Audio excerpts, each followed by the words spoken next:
How to send the photos or videos of your gallery to someone on TikTok. So if you want to send some photos or videos of your mobile device gallery to someone on your TikTok friend or someone, then this video might help you to do so. Make sure you watch this video till the end and to subscribe to our channel for more videos like this. Now let's get into the video. So right now I am at the home page of TikTok, from where you will be able to explore your various videos over here. At the bottom section there are options like home, friends, inbox, profile, and also an option for creating a video. You just have to tap over the inbox option, and here will be all of your friends or the conversation with your friends. So in order to send, you have to open up to a conversation with any of your friends over here, and at the bottom there is send message option. Right next to it there is an emoji and photo like option.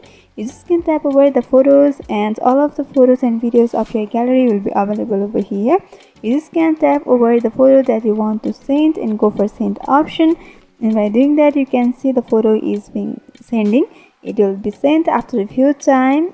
So this is the new update of TikTok. You just can, if you are unable to find this, then you just can go to your Google Play Store, and if any updates are available, then you can update your Instagram, then you can update your TikTok, and you will be able to have this feature. So this is how you can send the photos or videos of your gallery to someone on your TikTok. So I hope this video was helpful. If you want us to make any tutorial videos on any topics, then you can mention down below in the comment section. Thanks for watching.